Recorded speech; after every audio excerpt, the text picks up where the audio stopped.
नाज़रीन अस्सलाम वालेकुम, मैं हूं इमरान वसीम। नाज़रीन, ऑडियो लीक के मामले पर एक बड़ी डेवलपमेंट हुई है जिसमें पाकिस्तान तहरीक इंसाफ ने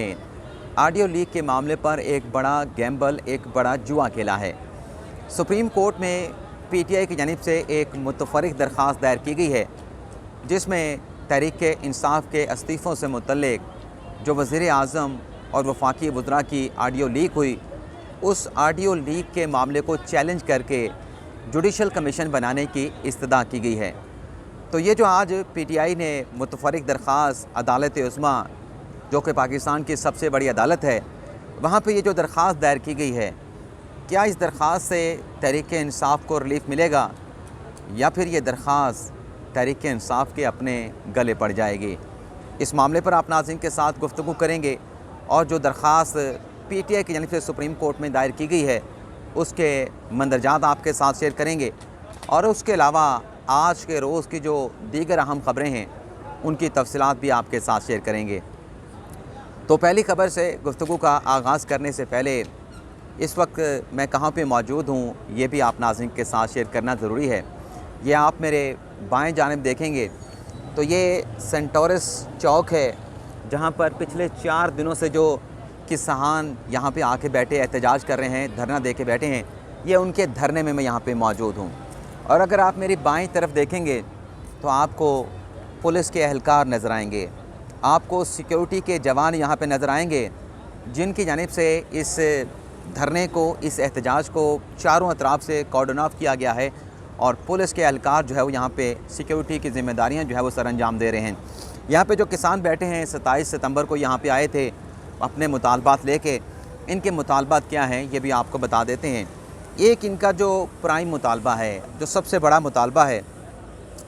कि किसान जो जिन ट्यूबवेल के ज़रिए अपने खेतों को पानी लगाते हैं उसकी जो बिजली है उससे पर यूनिट बिजली को बहुत ज़्यादा महंगा कर दिया गया है। यानी बिजली के पर यूनिट जो कीमतें हुकूमत की यानी से बढ़ाई गई हैं उसमें जो रिलीफ ट्यूबवेल के बिजली के मीटर्स पे दिया जा रहा था वो भी हुकूमत की जानिब से वापस ले लिया गया है। तो किसानों का बड़ा मुतालबा तो ये है कि ट्यूबवेल के ऊपर लगी जो बिजली के मीटर हैं उस पर सब्सिडी दी जाए। यानी जो पहले रेट दिए जा रहे थे उन्हीं रेटों पर किसानों को बिजली फराहम की जाए ताकि वो सस्ते दामों ट्यूबवेल के ज़रिए अपने खेतों को जो है वो पानी लगा सकें, पानी दे सकें। दूसरा इनका मुतालबा ये है कि जो खादें हैं, डीएपी खाद है, यूरिया खाद है, उनकी कीमतें बहुत ज़्यादा हो चुकी हैं। यानी किसान कह रहे हैं कि हमारी पहुंच से दूर हो चुकी हैं। तो खाद से मुतल्लिक जो डीलर्स ब्लैकमेलिंग करते हैं उसकी जो शॉर्टेज होती है, यानी जो किल्लत होती है और जो कीमतों में इजाफा हुआ है, इस हवाले से भी किसानों को रिलीफ दिया जाए। और तीसरा इनका मुतालबा यह है कि किसानों की जो अजनास होती हैं, जो फसलें होती हैं, उस पर भी जो किसानों का हक़ है, जो मुनासिब कीमत उनकी बनती है वो मुनासिब कीमत किसानों को मिलनी चाहिए। चौथा रोज़ आज इनका यहाँ पर धरना जारी है और मुज़ाकरात इनके तारिक बशीर चीमा साहब के साथ हुए, राना सनाउल्लाह के साथ हुए, लेकिन वो मुज़ाकरात कामयाब नहीं हो सके। आज भी किसान इत्तेहाद के जो चेयरमैन हैं खालिद हुसैन बाट साहब, उनकी भी आज एक दोबारा मीटिंग होनी है राना सनाउल्लाह वज़ीर दाखिला के साथ। और अगर ये मुज़ाकरात आज किसानों के साथ कामयाब ना हो सके तो इस सूरत में यहाँ पर बैठे किसानों ने इस बात का ऐलान कर दिया है कि वो आज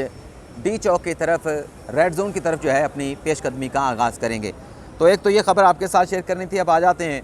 जो तहरीक इंसाफ ने ऑडियो लीक के मामले को सुप्रीम कोर्ट में चैलेंज किया है। आपको मालूम है कि तहरीक इंसाफ की जो दरख्वास्त है, जो इस्लामाबाद हाई कोर्ट ने पीटीआई की दरख्वास्त को डिसमिस किया था इस्तीफ़ों की मरहलावार मंजूरी से मुतल्लिक, उसके खिलाफ अपील जो है वो पीटीआई लेके सुप्रीम कोर्ट गई थी। और आखिरी समाअत पे चीफ जस्टिस उमरता बंदियाल की जानिब से पीटीआई के वकील फैसल चौधरी से एक तो उन्हें ये पेशकश की गई, उन्हें यह कहा गया कि आप असम्बलियों में वापस चले जाएँ, आपको अवाम ने वोट दिए हैं, 5 साल के लिए आपके लोग जो है वो MNAs मुंतखब हुए हैं, तो आप जाके असम्बली में एक भरपूर अपोजिशन का किरदार अदा करें। और साथ में ये भी कहा था कि आपका ये केस बनता नहीं है। 2015 का जो ज़फ़र अली शाह मुकदमे का इस्लामाबाद हाई कोर्ट का फ़ैसला है वो बड़ा वाज़ेह है। तो आपके जो इस्तीफ़े हैं, अगर आप चाहते हैं कि उन्हें एक्सेप्ट करना है, एक साथ एक्सेप्ट करना है, तो एक साथ अपने अरकान को लेके चले जाएँ स्पीकर के पास और फ़र्दन वो सबकी तस्दीक करवा लेगा। लेकिन बेहतर आपके लिए ये रहेगा कि आप दोबारा असम्बली में वापस चले जाएं। और साथ में चीफ जस्टिस ने पीटीआई के वकील से कहा था कि आप इस केस की तैयारी भी कर लें, सोच भी लें और आइंदा समाअत पर चेयरमैन पीटीआई इमरान खान साहब से अपनी फ़्रेश हदायत लेके इस केस में आकर आप जो है अदालत को असिस्ट करें। तो इसी केस में जो एक ऑडियो लीक हुई जिसमें वज़ीर आज़म शहबाज शरीफ साहब थे, जिसमें वज़ीर कानून आज़म नज़ीर तारड़ थे, राना सनाउल्लाह थे, ख्वाजा आसिफ थे, अय्याज सादिक थे, उसमें जो मुशावरत चल रही है पीटीआई के इस्तीफ़ों से मुतल्लिक, उस ऑडियो लीक को आज सुप्रीम कोर्ट में चैलेंज किया गया है। सबसे पहले इस दरख्वास्त का मतन क्या है वो आपको पढ़ के बताते हैं। इस दरख्वास्त में नाज़रीन ये कहा गया है कि ऑडियो लीक में मौजूदा हुकूमत की बदनीयती वाज़ेह है। शहबाज शरीफ और दीगर वज़रा ने अपने हल्फ की खिलाफ वर्जी की। ऑडियो लीक की इंक्वायरी करके शहबाज शरीफ और काबीना के खिलाफ क्रिमिनल कार्रवाई की जाए। दरख्वास्त में कहा गया है कि ऑडियो लीक में दरख्वास्त गुजार को सियासत से, यानी दरख्वास्त गुजार पाकिस्तान तहरीक इंसाफ को सियासत से दूर रखने की साजिश की गई है। इन ऑडियो लीक में एक मुजरमाना साजिश के तहत दरख्वास्त गुजार को टारगेट किया गया, यानी पीटीआई को टारगेट किया गया। ऑडियो लीक्स को वज़ीर आज़म और वज़ीर दाखिला राना सनाउल्लाह तस्लीम कर चुके हैं। दरख्वास्त में कहा गया है कि तहरीक इंसाफ के अरकान कौमी असम्बली के इस्तीफ़े प्लानिंग के तहत मंजूर नहीं किए गए। इस्तीफ़ों की मरलावार मंजूरी से मुतल्लिका ज़ेर इल्तवा केस के साथ हमारी ये जो ऑडियो लीक से मुतल्लिक दरख्वास्त है इसको भी जो है वो ज़ेर समात लाया जाए। और इब्तिदा इसमें यह की गई है कि एक जुडिशल कमीशन बनाया जाए, इस मामले का सुप्रीम कोर्ट नोटिस ले और इंक्वायर किया जाए वज़ीर आज़म शहबाज शरीफ से, वफाकी वज़रा जो इस ऑडियो लीक में मौजूद हैं, और फिर उनके ख़िलाफ़ क्रिमिनल प्रोसीडिंग का आगाज़ किया जाए। तो ये दरख्वास्त है, लेकिन इस दरख्वास्त के मैं 2 पैराग्राफ हैं, पैराग्राफ नंबर 6 और 7 वो भी आपको पढ़ के दिखाऊँगा, पढ़ के सुनाऊँगा, और फिर आप लोगों के सामने ये मामला रखूँगा कि ये जो दरख्वास्त लेके गए हैं क्या इससे पीटीआई को फ़ायदा मिलेगा या उल्टा लेने के देने पीटीआई को पड़ जाएंगे। तो पैराग्राफ नंबर 6 है नाज़रीन, वो ये कहता है that the incumbent Prime Minister and the Cabinet member with the aid of incumbent Speaker National Assembly, यानी मौजूदा जो प्राइम मिनिस्टर और वफाकी काबीना के मेंबरान हैं वो स्पीकर की आनत के साथ in the violation of their oath and in utter disregard of the law and the constitution with malified intention hatch and act upon a criminal conspiracy against 123 elected member of the petitioner party with the object to systematic de-seating the member of the petitioner party in the violation of the Article 64 rules of the procedure and the conduct of the business 2007 और hence liable to be proceed and tried accordingly। यानी इसमें कहा गया है कि वह वज़ीर आज़म ने वफाकी वज़रा ने स्पीकर की आनत के साथ ना सिर्फ कानून की वायलेशन की है, कॉन्स्टिट्यूशन की वायलेशन की है, और इस्तीफ़ों से मुतल्लिक जो मरहलावार इस्तीफ़े एक्सेप्ट किए जा रहे हैं पीटीआई के 123 अरकान के, उसमें बदनीयती भी शामिल है। और ये एक सिस्टमेटिक यानी मुनज़्ज़म तरीके से पीटीआई के लोगों को जो है वो डी-सीट करना चाहते हैं। पैराग्राफ नंबर 7 में ये लिखा गया है that it is submitted that the adherence to the law and the constitution is a violation duty is an inviolable duty of the incumbent federal government and also of the speaker national assembly, यानी कानून की और constitution की अमलदारी करना ये speaker की और मौजूदा हुकूमत की ज़िम्मेदारी है। It is established beyond any doubt, और ये शक व शुबा से मतलब ये बात साबित हो चुकी है, शक व शुबा से बालातर है, that the prime minister, federal minister and the speaker national assembly have miserably failed to abide by the constitution and the law and their oath। यानी वो कह रहे हैं कि वज़ीर आज़म, वफाकी वज़रा और स्पीकर जो हैं अपने हल्फ की पासदारी करने में नाकाम रहे, कॉन्स्टिट्यूशन को भी फॉलो नहीं किया गया, लॉ को भी फॉलो नहीं किया गया। अब ये जो दरख्वास्त है इसमें वो कह रहे हैं कि कानून और आइन को फॉलो नहीं किया गया, तो क्या पीटीआई के लोगों की जानिब से जो एक प्रोसीजर है उसको फॉलो किया गया? इस दरख्वास्त के ऊपर सुप्रीम कोर्ट कोई कार्रवाई करती है, नहीं करती? लेकिन अगर ऐसा हुआ, अदालत ने सवाल पूछा कि आप ये ऑडियो तो लेके आ गए हैं, चलें इसको भी हम रख लेते हैं, बाकी जो साइफर कंस्पिरेसी कहानी से मुतल्लिक ऑडियो आई हैं उसका क्या करना है? अगर इसी ऑडियो के बुनियाद के ऊपर चीफ जस्टिस उमरता बंदियाल की जानिब से उन ऑडियोज़ का भी नोटिस ले लिया गया तो वहाँ पे पीटीआई को लेने के देने पड़ जाएंगे। और इसके साथ साथ आपको ये भी बता दें कि अगर इस बात को मान भी लिया जाए अदालत की जानिब से कि ठीक है आप जो कह रहे हैं कि प्रोसीजर फॉलो नहीं किया जा रहा, तो फिर आप ऐसा करें, प्रोसीजर फॉलो करें। स्पीकर को नोटिस कर देगी अदालत और स्पीकर को डायरेक्शन जारी करेगी कि रूल्स के मुताबिक और अदालती फ़ैसलों के मुताबिक जो इस्तीफ़े हैं पीटीआई के उन्हें एक्सेप्ट किया जाए। तो स्पीकर कहेगा कि फर्दन आपका फ़ैसला है, सुप्रीम कोर्ट का फ़ैसला है, इन लोगों को हमारे पास भिजवा दें, हम इनके इस्तीफ़ों की तस्दीक के बाद इनके इस्तीफ़े एक्सेप्ट कर लेंगे। तो फिर वहाँ पर क्या मतलब सूरत हाल पीटीआई के लिए बनेगी, इसका आप जो है वो अंदाज़ा कर सकते हैं। दूसरी नाज़रीन आज की जो ख़बर आपके साथ हमने शेयर करनी है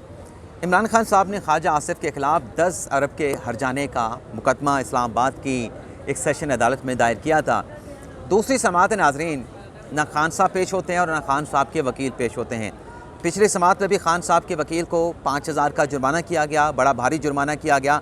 आज भी जिरा होनी थी, ख्वाजा आसिफ के वकील ने इमरान खान साहब पे जिरा करनी थी, लेकिन आज अदालत को बताया गया कि खान साहब के जो वकील हैं वो पाकिस्तान में नहीं हैं, वो बैरून मुल्क गए हुए हैं और ख़ान साहब भी किसी मीटिंग में मसरूफ़ हैं, जिसकी वजह से वो अदालत में पेश नहीं हो सकते।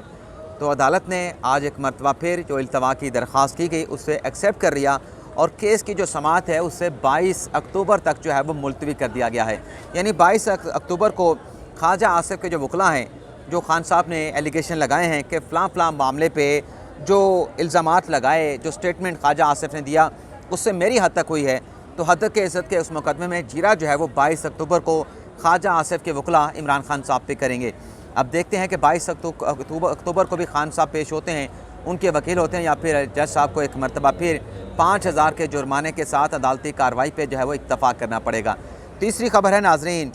मकतूला सारा कत्ल केस से मुतल्लिक मरकज़ी मुल्ज़म शाहनवाज़ अमीर की जो वालदा, जिनके गिरफ़्तारी के नोटिस जारी किए गए थे इस्लामाबाद की मकामी अदालत की जानिब से, उन्होंने अबूरी ज़मानत हासिल कर ली थी और वो अबूरी ज़मानत 1 अक्टूबर तक जो है वो ग्रांट की गई थी। आज जो मरकज़ी मुल्ज़म हैं उनके जो वालदा थी समीना शाह, वो आज अदालत में पेश हुई और बताया गया सारा मामला कि इस कत्ल की वारदात से, इस कत्ल के लर्ज़ा खेज़ वक़ूए से उनका कोई ताल्लुक़ नहीं, बल्कि पुलिस को बुलाने में भी जो है वो समीना शाह साहबा ने अपना भरपूर किरदार अदा किया था और मुल्ज़म वहाँ से निकल के किसी और तरफ ना जाए, उसे भी घर में जो है वो रोक के रखा गया। तो आज अदालत ने 3 अक्टूबर तक जो है वो समीना शाह की इस केस में जो ज़मानत है वो एक्सेप्ट कर ली है, यानी ज़मानत अबूरी रहेगी और 3 अक्टूबर को यानी ज़मानत कन्फर्म करनी नहीं करनी वो 3 अक्टूबर का जो है फ़ैसला होगा। अयाज़ अमीर के भी पुलिस ने वारंट गिरफ़्तारी हासिल करके उन्हें गिरफ़्तार किया था, उनका जिस्मानी रिमांड भी हासिल किया था, लेकिन अयाज़ अमीर को इस्लामाबाद की अदालत की जानिब से इस केस से डिस्चार्ज करते हुए जो है वो बरी कर दिया गया था। तो ये नाज़रीन आज की हमारी खबरें, फ़िलहाल आपसे इजाज़त चाहेंगे। अल्लाह ताला हम सब का हामी नासिर हो। अपनी ढेर सारी दुआओं में याद रखिएगा। अल्लाह हाफ़िज़।